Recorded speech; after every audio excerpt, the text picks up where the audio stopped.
All right, you want to introduce yourselves? I am George Call, singer for Banshee. I am Terry Dunn, the guitar player and founder of Banshee. And are you the only original member left? Yes, I am. Okay. All the rest were found in a dump truck somewhere. I gave them CPR, tried to resuscitate them. It's unfortunate. Tried to bring them back. So when did the band start? The band originally started in 1986 in Kansas City, Missouri. Okay, and then you got signed to Metal Blade? Well, actually, we did a 5-song EP entitled Crying the Night that was picked up by Metal Blade for distribution worldwide. Okay. And then about 2 years later, we took on a manager who had a friend at Atlantic, Jason Flom, who ended up signing Banshee for Atlantic Records. Okay. And how did that transition go? They got spanked, fluff buttered. Well, we released a record called Crying. Race Against Time, and we had a video on MTV for 7 weeks, and there were some issues that came up that I don't usually talk about, but it wasn't my fault. I can say that much. Which part wasn't your fault? All of it. But I can blame. So the style change wasn't your fault? I can say it was the singer's fault, but I won't mention his name. All right, okay. Because you changed drastically your style of music between those two records. They did. Well, They really did. you know, when we did the EP, that was really what Banshee was all about. That was the true heart and soul of Banshee, the heaviness, you know, and everybody still to this day loves that EP. Oh, I do. Thank you. And when we signed with Atlantic, you know, of course they're all about wanting to make money, and so they kind of tried to change us and make us more glammy, you know, which I really never wanted. They succeeded in doing well, if you listen to Race Against Time, you know, there's still some heavy elements on there. There's some heavy songs, and there's some really not heavy stuff. Like, well, I'm not gonna mention any names, any songs. But and then we released a compilation of material. It was stuff that we didn't do on the record. It was just leftover stuff, and that was taken by storm. And you know. And that came out when? That was in about '93, I believe. Okay. And that stuff. There was some good heavy stuff on there, but then there was still some. You know, it still sounds very '80s.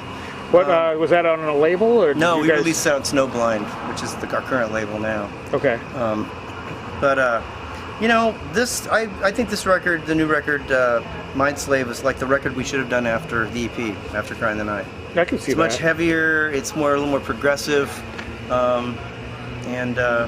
Has the band always been together, or did you guys break up, or? The band broke up in we did a few reunion shows. We did a reunion show in 1998, and then we did another one in 2004, and then actually 3, and then we played Rocklahoma in 2008 down in Pryor, Oklahoma, and that went really well. But at that point, I realized that there's no way that I could work with the band. You know, it was just too much animosity and too much negativity between the band members.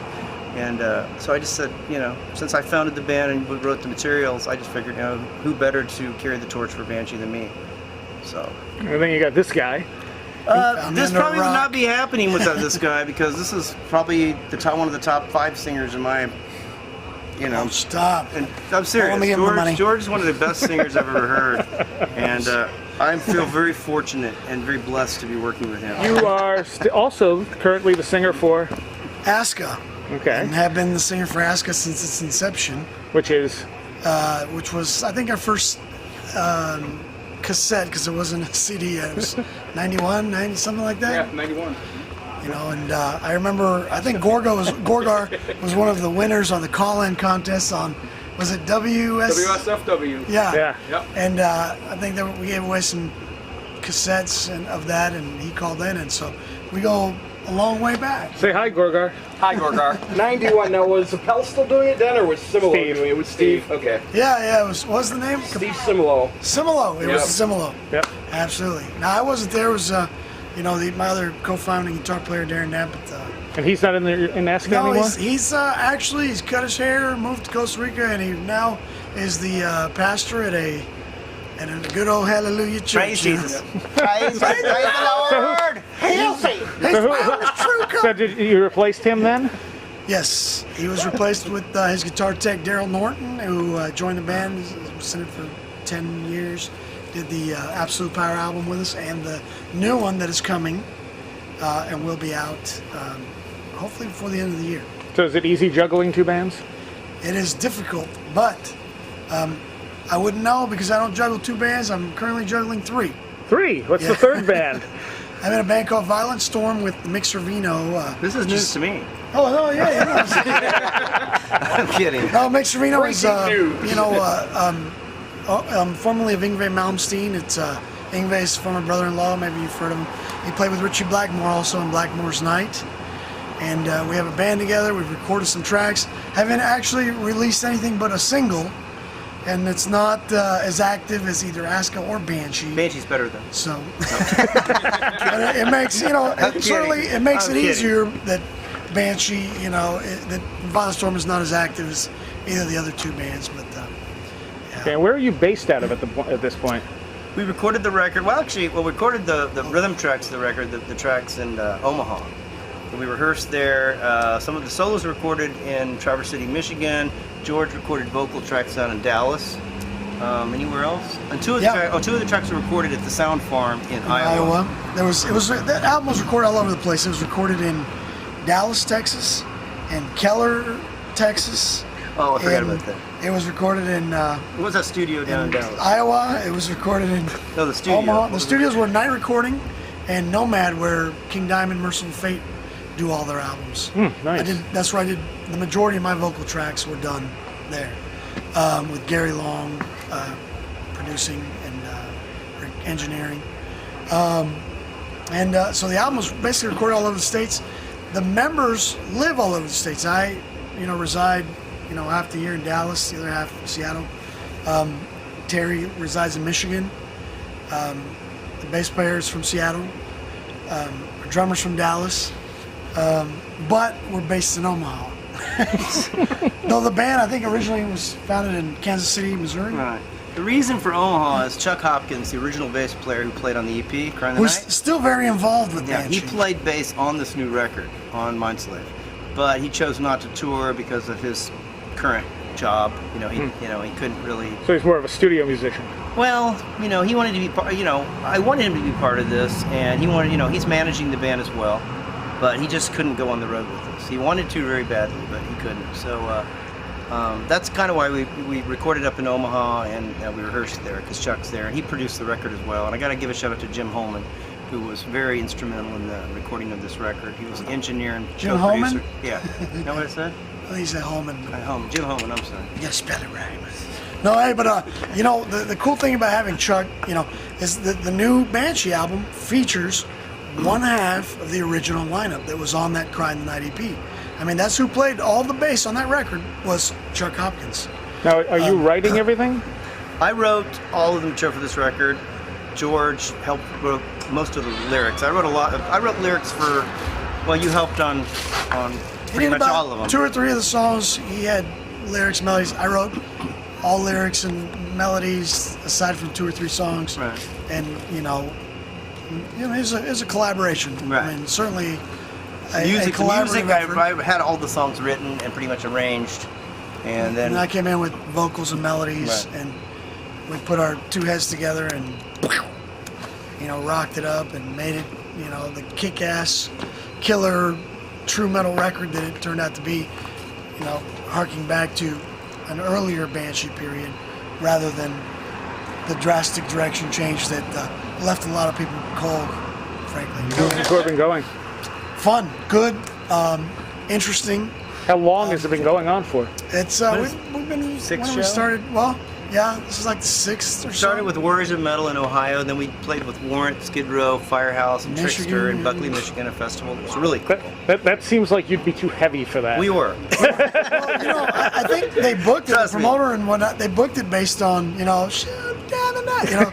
They saw the old video. They thought, oh, these guys are fucking But people loved us, man. They people did, they really did. we all those people still love the heavy stuff. A lot of them, so we kind of were different, and I think what ended up happening was,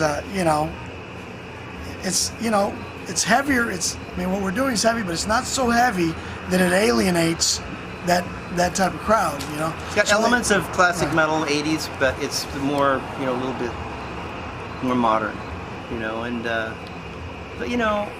I don't really try to write for the market, I just really pretty much wrote these songs. This is what I felt, songs that just really inspired me. And the Dio tribute song, for example, that's really And the Dio tribute song, Legend Lost, that was indeed completely written by. Oh no, it wasn't. No. Because I wrote the lyrics, but I wrote the melody lines. The first part of the lyrics. He wrote the Very music, and the melody lines were all Terry's on that song as well. So that was. Now there's a song that hats really. off. Well, I was gonna have to mention this song, "King of Nothing."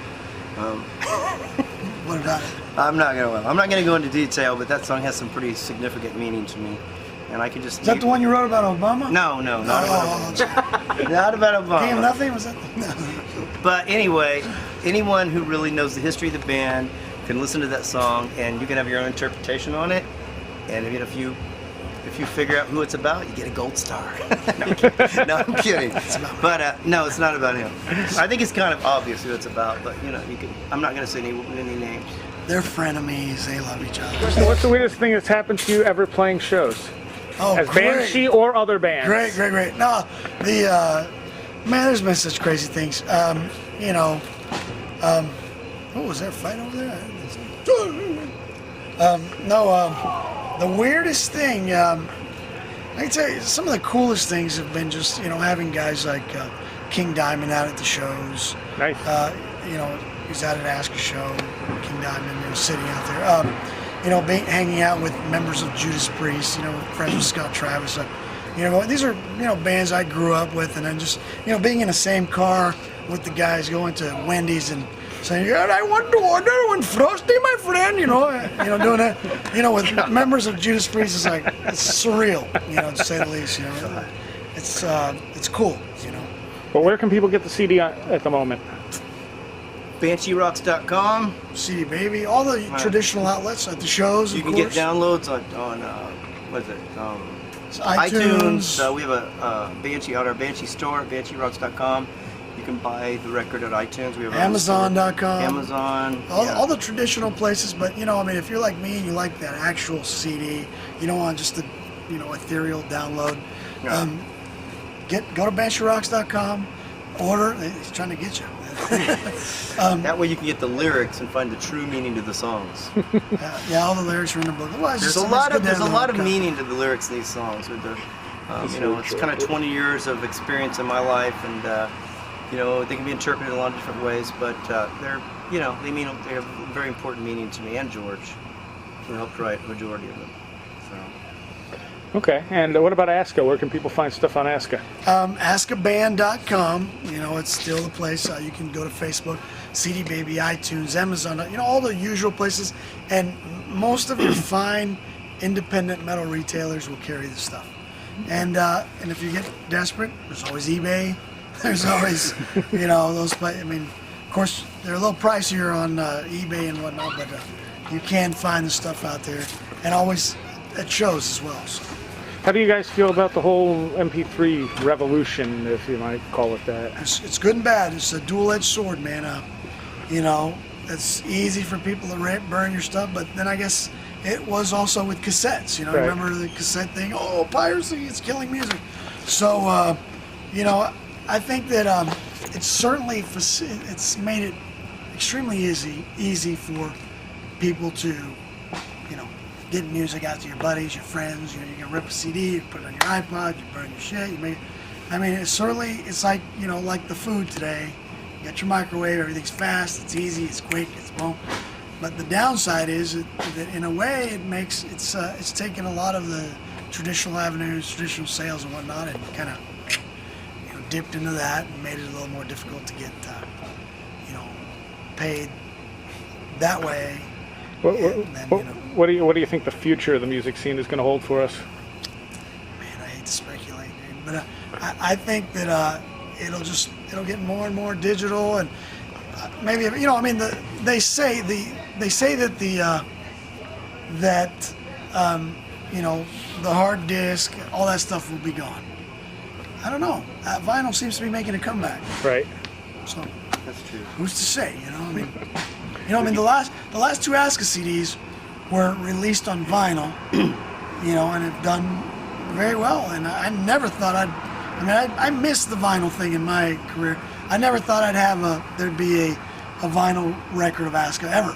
And now there's two, and there's talk of releasing all the back catalog, and they want to do the new one, the forthcoming one on vinyl. And all for it, man. That's what I grew up with, and it's cool. You got the huge art. I mean, you guys all love vinyl, right? Oh yeah. Yeah, so, you know, I still got a huge vinyl collection. I mean, I tried to turn... All my Kiss stuff. Yeah, same here, yeah. So... Sadly, I got rid of all of mine. See, I started to, and then I stopped, and so, you know, hopefully, there's just no telling, man. We'll see what happens. Anything else we haven't covered that people should know about the band? Yes. Well, we have some new members. Of course, George is the singer. We have Formerly Vinny. of Omen, Right. currently of Azkath, currently of We have a Banshee. killer young drummer, 22-year-old Vinny Parma from Dallas. He's a great drummer, great showman. I've gotten a lot of compliments about his playing tonight and his showmanship. Mika Horiuchi from Celador on Metal Blade Records, and he was playing with a band called Falling in Reverse, who's very big right now. What's it called? Emo music? I don't know. I don't know. I have heard of them. Yeah. Anyway, so you know, he's a great bass player, great person, and you know, I just thought I'd mention their names. You know. Cool. Well, how long has this lineup been together? Since, what was it? When did we roll out? July? I guess Something July. like that. Who's the most recent member? Vinny. Vinny Parma.